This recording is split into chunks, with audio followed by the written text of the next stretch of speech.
pois ele veio para salvar o mundo dos seus pecados.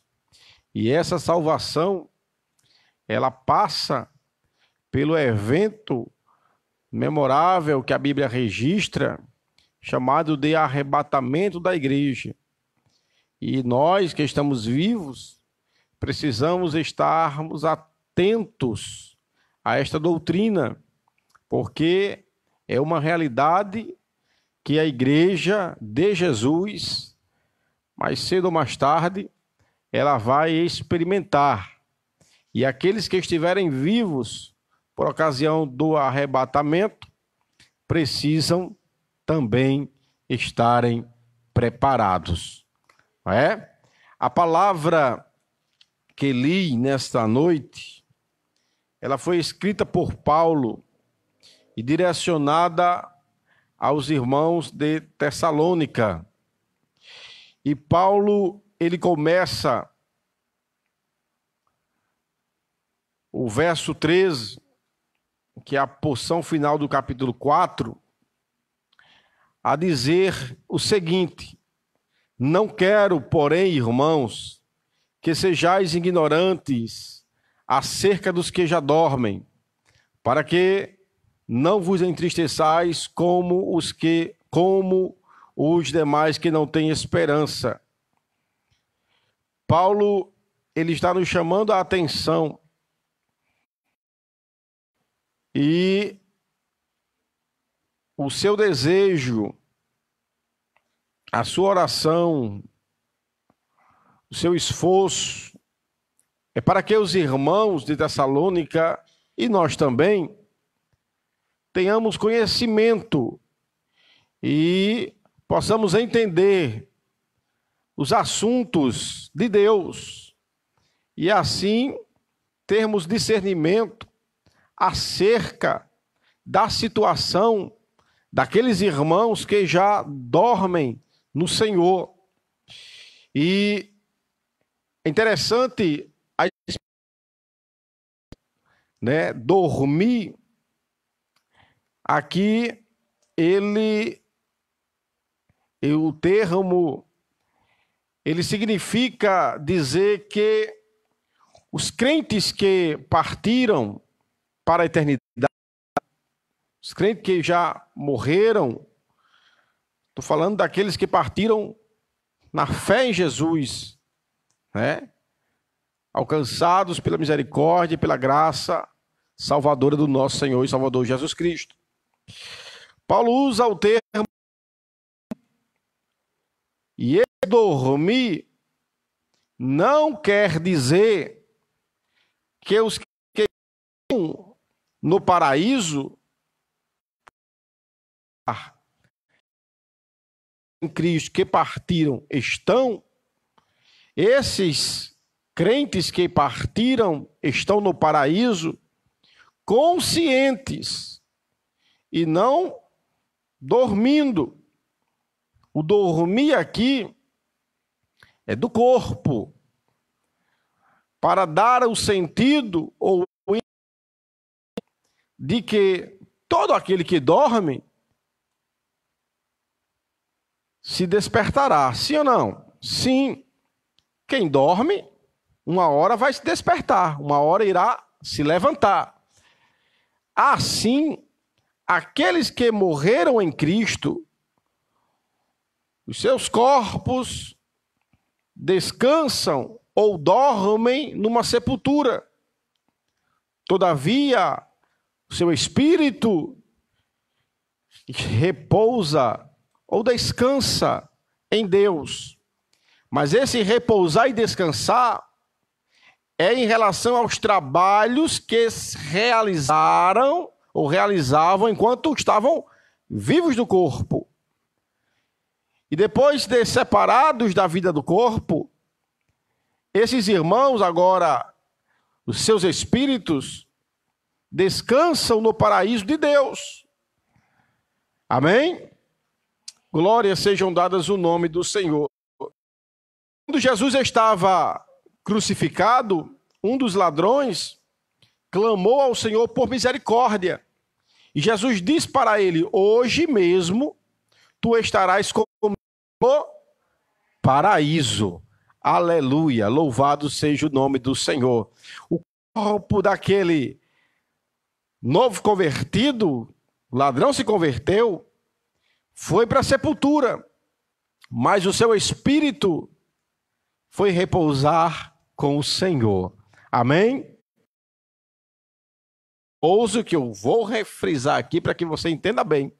Esse repouso não quer dizer que o irmão que partiu, o seu espírito está inconsciente na eternidade, de maneira nenhuma.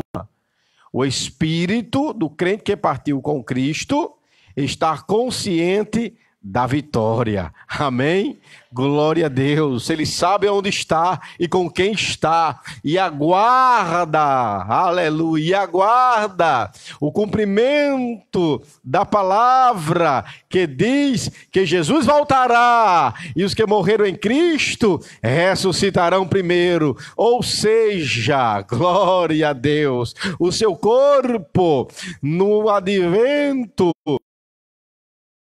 Cristo, ele ressuscitará, sairá da sepultura, será constituído e o corpo encontrará com o seu próprio e experimentará a transformação gloriosa que Paulo vai nos ensinar já já. Amém? Glória a Deus. Então, quando Paulo fala do sono, ou seja, daquele que dorme, ele está falando do corpo que está sepultado, aguardando a volta de Jesus para o despertar, ok? Enquanto que o espírito daquele crente que já partiu para o Senhor está consciente em Cristo, repousando no sentido de não estar em atividades, de não estar trabalhando, porque o trabalho já cessou. Glória a Deus, louvado seja o nome do Senhor.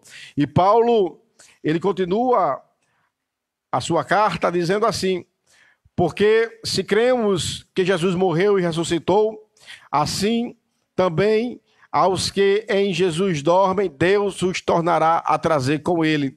É uma referência direta à ressurreição dos mortos. Deus tornará a trazer os que dormem em Jesus, ou seja, os que morreram em Cristo. E o Senhor irá ressuscitar estes irmãos, assim como Jesus foi ressuscitado ao terceiro dia. O corpo de Jesus saiu da sepultura. Amém? E assim como o corpo de Jesus saiu da sepultura, o corpo daqueles irmãos que dormem no Senhor também deixarão a sepultura e seguirão ao encontro de Jesus Cristo nos ares, aonde estará o espírito daquele mesmo corpo. Esta é uma palavra maravilhosa, irmãos, que a gente precisa aprender, que a gente precisa compreender, porque aqui está o fundamento da nossa esperança. Nós somos crentes, não é apenas para estar em uma igreja ou fazer parte de uma congregação.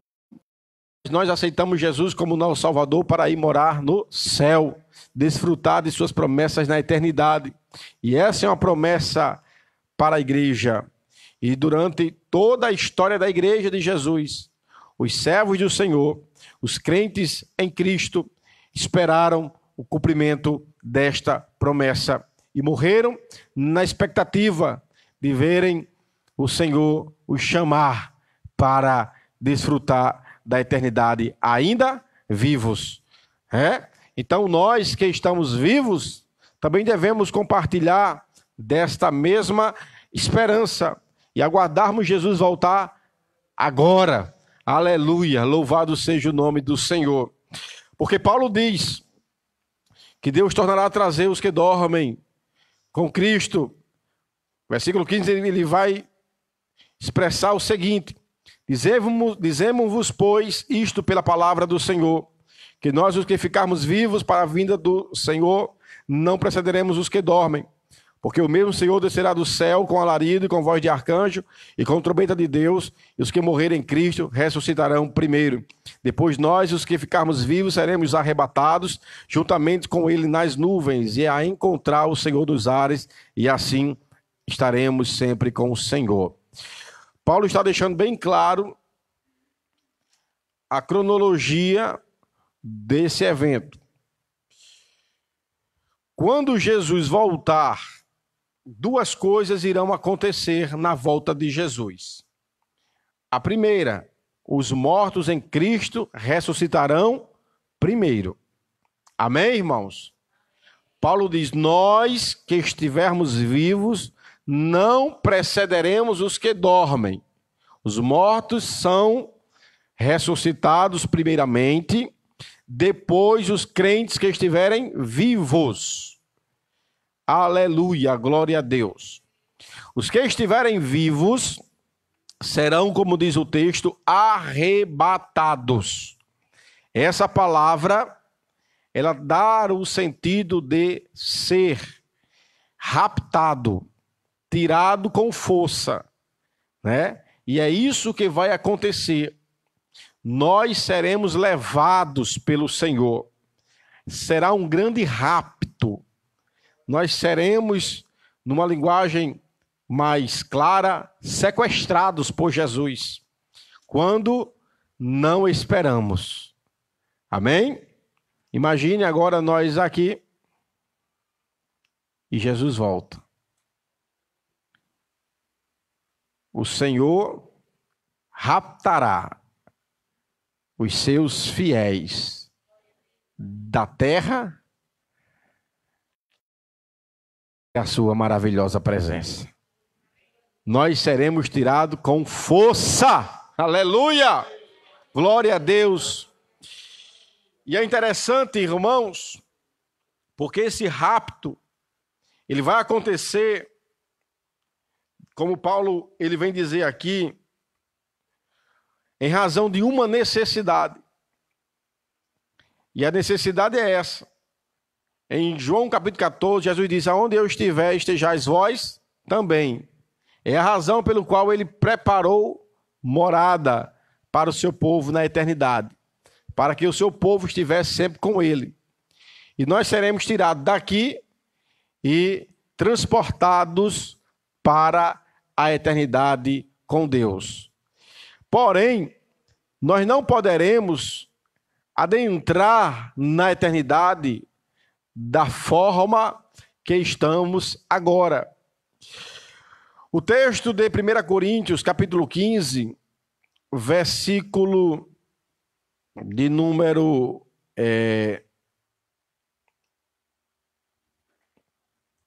46 a seguir, diz assim, mas não é primeiro o espiritual, senão o animal, depois o espiritual.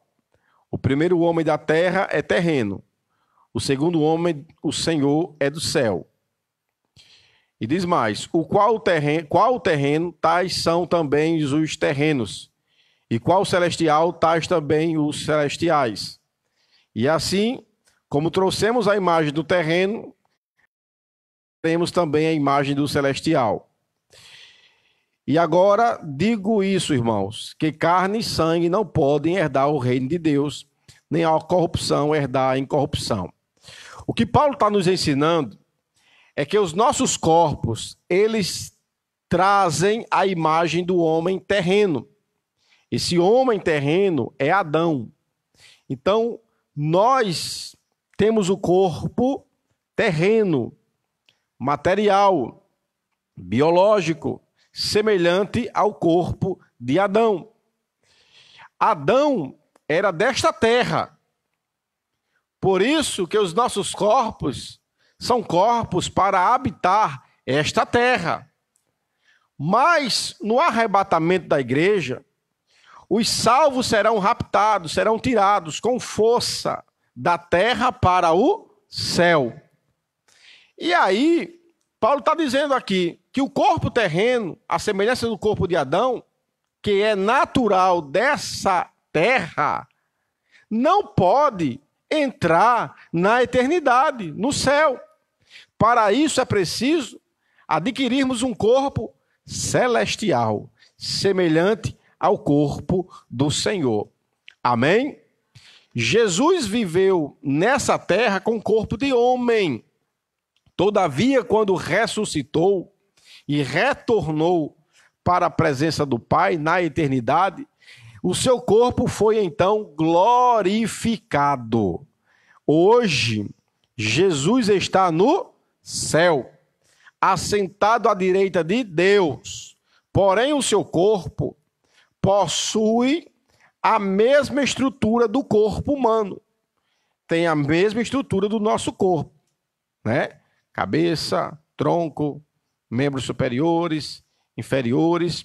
Todavia, o corpo que Jesus possui, estruturalmente humano, tem uma substância que o compõe diferente de carne e de sangue.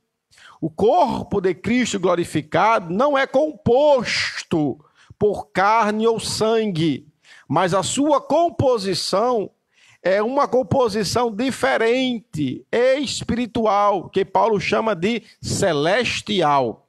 Então, o corpo de Jesus é corpo de homem, porém, com uma substância corpórea especial, que Paulo dá o nome de celestial. É o que a gente chama de corpo celeste ou corpo glorioso. Amém, meus irmãos? Glória a Deus. Então, o crente será tirado da terra no momento da vinda de Jesus e levado para a eternidade. Mas nesse transporte, precisa acontecer uma transformação. E a transformação é essa: o seu corpo material, o seu corpo carnal, ele vai ser transformado em um corpo espiritual, celestial, glorioso. E aí, o corpo que outrora era semelhante ao de Adão, levado para o céu, será então semelhante ao corpo de Cristo glorificado. Amém? Glória a Deus por isso. Então, essa transformação, os mortos em Cristo experimentarão primeiro. Depois, Paulo diz, os que estiverem vivos também serão transformados durante o arrebatamento. Aleluia! Glória sejam dados o nome do Senhor. E olhe, meus irmãos, a gente escuta muita gente até brincando, dizendo, quando Jesus voltar, eu seguro no seu pé, na sua canela e vou pendurado com você. Mas não será assim tão simples como alguém está pensando.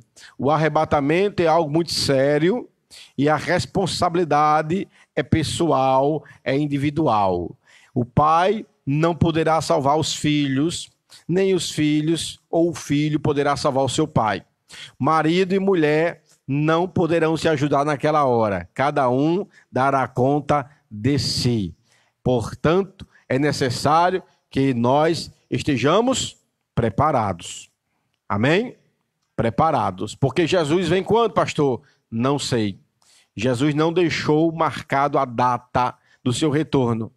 Ele nos advertiu dizendo que o dia e a hora ninguém sabe, nem os anjos, nem ele próprio, na condição de um homem, mas somente o Pai.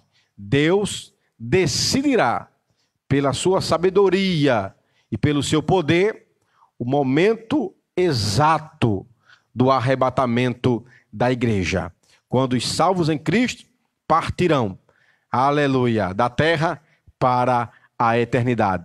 E nesse transporte acontece a transformação, que eu já citei para vocês, mas o tempo que levará da nossa partida da terra até o céu, Paulo, ele diz em 1 Coríntios capítulo 15 e o versículo de número 52, num momento, esse é o tempo, num momento, num abrir e fechar de olhos, ante a última trombeta, porque a trombeta soará, e os mortos ressuscitarão incorruptíveis, e nós seremos transformados. Ele diz nós, porque ele estava, enquanto vivo, esperando Jesus voltar a qualquer hora. Olha o tempo do arrebatamento. o tempo do percurso do céu até a presença de Cristo nos ares. Paulo usa a expressão no momento. No grego, essa expressão no momento é átomos. O mesmo termo usado para a palavra átomo. O átomo é a menor partícula ou substância que existe no universo. Vou usar a expressão assim, a coisa que é impossível dividir. Não dá para dividir. De tão pequeno que é o átomo. E no sentido do tempo, quando Paulo diz no momento, ele está querendo dizer que vai ser tão rápido a volta de Jesus, ou melhor, o sequestro da igreja vai ser tão rápido que não se dá para calcular, para enumerar, para mensurar. Então, não há como medir a velocidade do rapto da igreja, da saída da igreja da terra para o céu. Então, quem diz que vai segurar na perna ou na canela de alguém, está enganado. Porque o sequestro será, como Paulo usa a expressão, num piscar de olhos. Alguém muito curioso calculou o tempo que leva para um ser humano piscar seus olhos. Milionésimo de segundos. Milionésimo, na casa do milhão de segundos. Olha o tempo, como é rápido, né? E Paulo diz, no piscar de olhos, você pisca o olho naturalmente, nem percebe. De forma automática, você está piscando seus olhos durante todo o dia e nem percebe. Tão rápido que torna para nós imperceptível. Assim será o arrebatamento. E Jesus disse, estarão dois no campo. Um será tomado e o outro será deixado. Estarão dois dormindo em uma cama. Um será tomado e o outro deixado. Duas moendo no moinho. Uma será tomada e a outra deixada. E aqui está uma palavra de atenção. Jesus está voltando. E ele vai cumprir essa palavra. Aleluia! Não resta dúvidas. Jesus vai voltar, irmãos. Jesus vai voltar. E a gente está preocupado com o coronavírus. E a gente está preocupado com eleição municipal. E alguém está preocupado com eleição, com política, com qualquer outra coisa. E se esquece de preocupar-se com a vinda de Jesus. Você está preparado para este grande dia? Não haverá aviso que lhe dê a oportunidade de se preparar, porque daqui a 10 minutos Jesus está voltando. Não! Não haverá tempo de reconciliação, de fazer as pazes, de pedir perdão. Não haverá tempo de limpar as mãos, de rogar ao Senhor por misericórdia. Não haverá tempo de vir à igreja para a reconciliação com a comunhão. Ei, Jesus está voltando. Precisamos estar preparados para este momento. É real. Será rápido.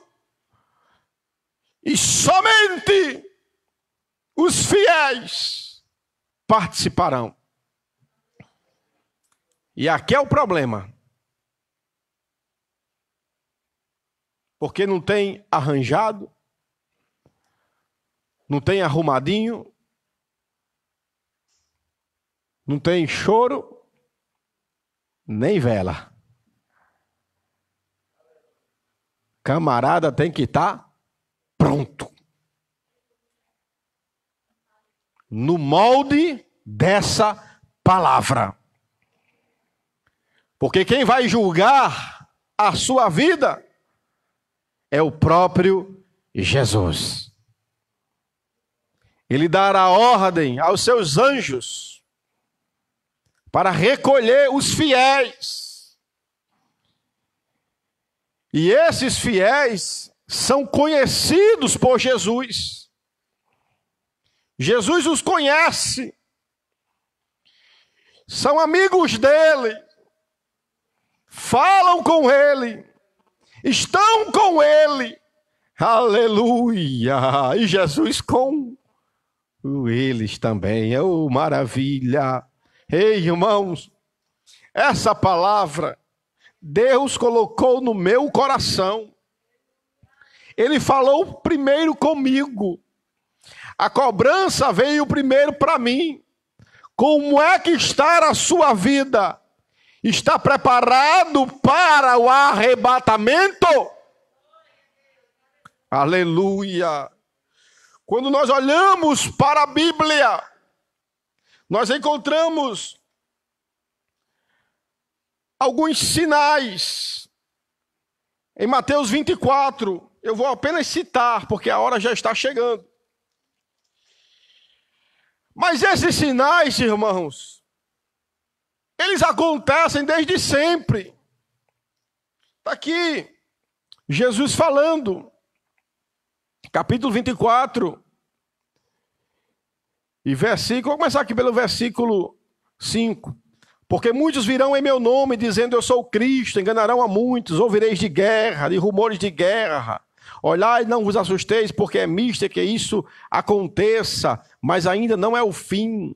Porquanto se levantará nação contra nação, reino contra reino, haverá fome, haverá doenças, terremotos em vários lugares, mas todas essas coisas são o princípio das dores. Aleluia!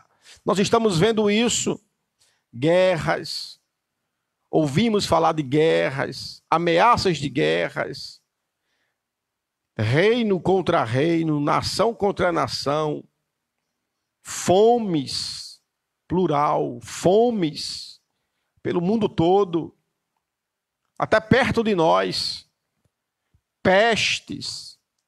Pestes aqui são enfermidades, são doenças. Temos uma agora que parou o mundo, que tem nos assustado, que tem nos impedido de cultuar. Mas não seja neófito, irmãos. Não seja menino na fé de achar que o coronavírus é a doença que vai levar para o fim do mundo. Não, Senhor. Jesus disse, são sinais. Estamos vendo pestes, terremotos em todo o mundo. Jesus disse, estas coisas são os princípios das dores. Que dores são essas? Dores de parto. As irmãs que já experimentaram uma gestação sabem que a primeira dor não é indício do nascimento da criança. Sentiu uma dor, a criança vai nascer em seguida. Não é assim. Como é que acontece? As dores vão acontecendo com mais frequência e com maior intensidade. À medida que o nascimento se aproxima, as dores vão se tornando mais corriqueiras, mais comuns. Não é assim? Não é assim? E as dores, a intensidade da dor vai aumentando. É o que Jesus está dizendo, olha, tudo isso existe, está aí, pestes, fomes, terremotos, guerras, mas são os princípios das dores. O que vai acontecer, e a gente tem que ficar atento a isso, é que estas coisas aqui irão acontecendo com cada vez mais frequência. E será que já não temos visto falar de guerra, de fome, de doenças, terremotos com muitas frequências? Sim, com muita frequência nós estamos vendo isso acontecer em todo o mundo. Mas até a vinda de Jesus, essas coisas vão acontecer com cada vez mais frequência e com mais intensidade. Amém? E aí Jesus diz, preste atenção, porque isso vai acontecendo em escala mundial, se repetindo dia após dia, e com cada vez mais força, com mais poder.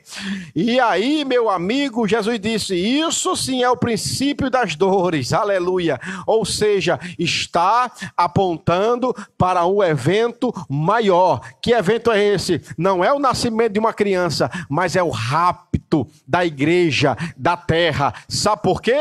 Porque a igreja ficará na terra até o momento em que o Senhor Deus determinar, pois que o que acontece é com a intensidade desses acontecimentos, dessas calamidades, chegará um momento que a igreja não mais suportará enfrentar todo este mal, toda esta aflição, toda essa tribulação. Aí é a hora de Deus, através do arrebatamento, livrar o povo comprado pelo sangue de Jesus Cristo de tamanha tribulação. Nós seremos salvos desta tribulação, porque as dores vão aumentando, os eventos vão acontecendo com mais e mais frequência e com efeitos cada vez maiores, mais destruidores. Chegará um momento que a igreja precisará de socorro,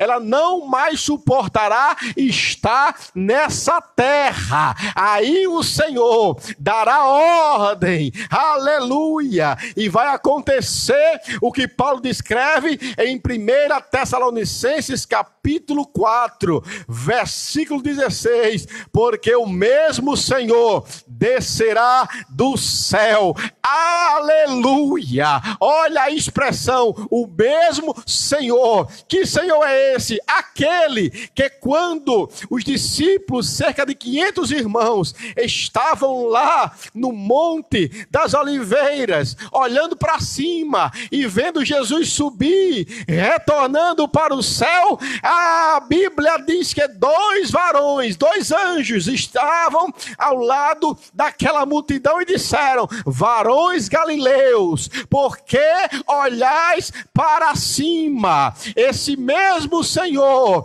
que no céu vi subir, ele voltará. E Paulo está dizendo, pois o mesmo Senhor que vocês viram subir, ele descerá do céu com alarido. Alarido é voz de festa, alarido é barulho de multidão. Jesus vem, mas não vem sozinho, ele vem com os santos. Sim, aqueles que morreram nele virão com o Senhor para se encontrar com o seu próprio corpo, e os anjos virão ao lado de Jesus nesse grande evento. Olha o que Paulo diz: o mesmo Senhor descerá com alarido, com muitas vozes, aleluia. Será um evento que vai ecoar em toda a região celestial. Anjos se ajuntarão ao Senhor Jesus, demônios estremecerão e fugirão da glória do Senhor, que será manifesta em toda a região celestial. Com alarido, com voz de arcanjo. Aqui é Miguel, principal anjo do Senhor, guarda de Israel.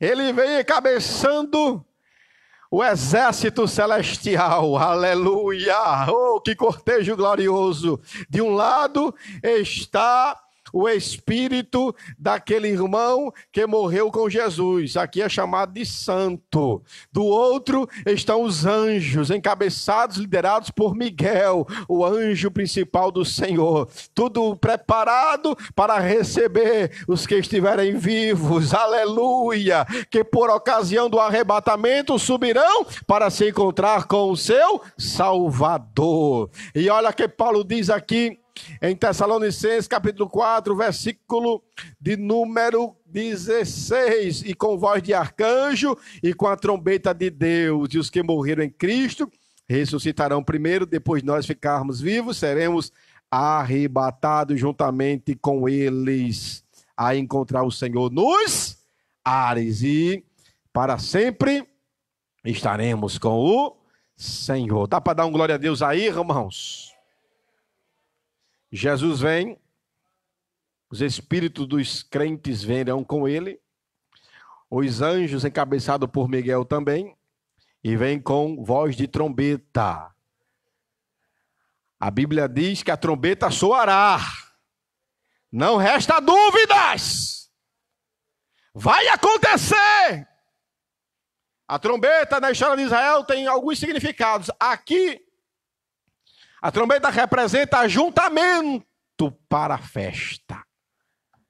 A trombeta vai soar e os anjos do Senhor irão levar os que estiverem vivos, aleluia, após a ressurreição dos mortos, para se encontrarem com o Senhor nos ares. Nesse momento que a igreja se encontra, Paulo fala que nós nos encontraremos com eles, iremos com eles. Os mortos ressuscitam e nós vamos em seguida. Os que morreram em Cristo, já ressuscitados e transformados, e agora os vivos transformados, se reencontrarão nos ares, na presença de Jesus. Sabe aquele ente querido? Você vai encontrar na volta de Jesus. Deus colocou essa palavra do meu coração para dizer a você nessa noite. Você vai encontrar o teu ente querido na presença de Jesus. Oh, glória a Deus! Aleluia! Se alegre nesta palavra. Você pode chorar de saudade. Faz parte da natureza humana. Você pode sentir-se, por vezes, abatido, abatida, entristecida. Mas não pode se esquecer desta promessa bendita que ele enche de esperança. Quando Jesus voltar, os que morreram em Cristo, nós encontraremos lá. Oh, glória a Deus. Aí a alegria vai ser multiplicada. Primeiro, você vai se alegrar pelo evento. Está participando do arrebatamento da igreja. Olha que razão para você dar glória. Depois, quando lá chegar, você vai se alegrar em reencontrar os teus entes queridos. Oh, aleluia! E tomado por alegria, você verá o teu amado Jesus. De braços abertos, mãos perfuradas para lhe abraçar. Oh, racalamachuriandalamanaya. Confortai-vos uns aos outros com esta palavra, disse Paulo. Jesus vem, meu irmão. Todo o sofrimento que você experimentou nessa terra, toda a tribulação que você vivenciou, as perseguições em razão da obra de Deus, tudo isso, quando lá chegarmos, valerá a pena, porque em Cristo nós temos a esperança da vitória. Aleluia! Que ninguém negue Jesus, que ninguém abandone Jesus por causa das aflições dessa vida. Que ninguém renuncie Jesus por causa de tribulações. Nós vamos ser afligidos e atribulados até Jesus voltar. Que ninguém negue Jesus ou largue a obra de Jesus por conta de perseguição. Não faça isso. Nós somos perseguidos. Somos caluniados, como disse Jesus. Ele diz, assim sofreram os profetas que foram antes de vós. Então, exultai e alegrai. Se mentindo, disserem todo mal contra vocês, que estão fazendo a obra de Deus. Se alegre nisso. Porque aflição, tribulação e perseguição em razão da obra de Jesus ou da fé em Jesus vai ficar para trás quando o Senhor voltar para arrebatar a sua igreja. Quando chegarmos lá, toda lágrima será enxugada. Todo sofrimento cessará. A dor e o luto desaparecerão, são coisas passadas. E lá nós estaremos para sempre com o Senhor. Amém? Que Deus abençoe a você e fique firme. Não temas as aflições dessa vida. Não se desespere diante das tribulações. E não negue Jesus nas perseguições. Porque tudo isso vai passar. E nós seguiremos firmes com o Senhor até o dia que Ele voltar com alarido, com voz de arcanjo e com trombetas, para nos levar para onde Ele está. E aí, irmão, ficaremos com Jesus para sempre. Quem recebe essa palavra, diga amém. Guarde a palavra no coração, viu? Guarde a palavra no coração. Aleluia. Esteja pronto, esperando Jesus. Fique de pé comigo. Vamos fazer a Deus uma oração. Amém? Aleluia. Diga comigo, a aflição vai passar. A tribulação também. A perseguição nem vou lembrar. Quando Jesus eu contemplar na eternidade. Oh, recalamassuriandalamanaya. Pelos olhos da fé, veja Jesus. Pelos olhos da fé, veja esse dia sublime e maravilhoso. Pelos olhos da fé, veja tudo que Deus já reservou para aquele que Ele o ama. Fique firme. Fique firme, inabalável, firme, inabalável, firme, inabalável, na fé em Jesus. Amém, glória a Deus. Vamos orar, irmãos, em nome do Senhor? Vamos fazer essa oração em nome de Jesus. Deus eterno, Pai de infinita bondade e misericórdia, nós estamos alegres, Senhor, porque estamos em Tua presença. Temos nos alegrado na companhia dos nossos irmãos que têm cantado, que têm sido instrumentalizados por Ti para a nossa edificação. Meu Deus, obrigado por esse momento de culto em Tua presença. Eu não sei, talvez seja o último. Eu não sei, talvez seja a última oportunidade de estarmos aqui congregados. Tu sabe de tudo. Mas se não for, nós estaremos aqui de novo, cultuando Teu nome. Ah, Jesus, até o dia que o Senhor voltar. Aleluia. Pai, nos guarde. Nos guarde de todo mal e todo pecado. Nos livre, Senhor, de desanimarmos a ponto de abandonar. Nos livre, Senhor, de nos endurecermos a ponto de recusar abraçar um desses Teus pequeninos. Pai, nos preserve em Tua presença. Nos guarde debaixo de Tuas asas. Nos livre do pecado, nos livre do mal. Pai querido, proteja a Tua igreja, aquela que está aqui congregada e aquela que está em casa isolada. Sejamos, Senhor, a Ti tementes e estejamos atentos à Tua palavra, porque o Senhor vem. O Senhor vem e não vai tardar. Ainda um pouquinho de tempo e o que há de vir, virá e não tardará, é o que diz a Tua palavra. Nos conserve, Senhor, porque Tu vem e o Teu galardão está contigo para dar a cada um segundo a sua obra. Pai, fica conosco. Eu peço assim, guarde os meus irmãos, guarde a minha própria vida de pecarmos contra Ti. E assim estejamos negligentes ante o alerta do arrebatamento. Pai, nos preserve em Tua presença. Que possamos viver com dignidade, honrando o Teu evangelho e glorificando o Teu nome. Nos livre do mal, da enfermidade e daqueles que querem o nosso fim. Senhor, põe a Tua mão sobre a Tua igreja e a despede em segurança. Amém. A graça de nosso Senhor Jesus Cristo, o amor de Deus, o nosso Pai, a comunhão e as consolações do Espírito Santo seja com o povo de Deus hoje e para sempre. Amém. Deus abençoe a você e a sua família, em nome de Jesus. Quero lembrar para você que domingo teremos culto de senhoras. E os irmãos, até 20 irmãos, a gente está recebendo aqui. Coloque lá no grupo do WhatsApp, né, a confirmação de sua presença para que a gente possa fazer a nossa listinha de controle. Tá bom? Deus abençoe e a paz do Senhor.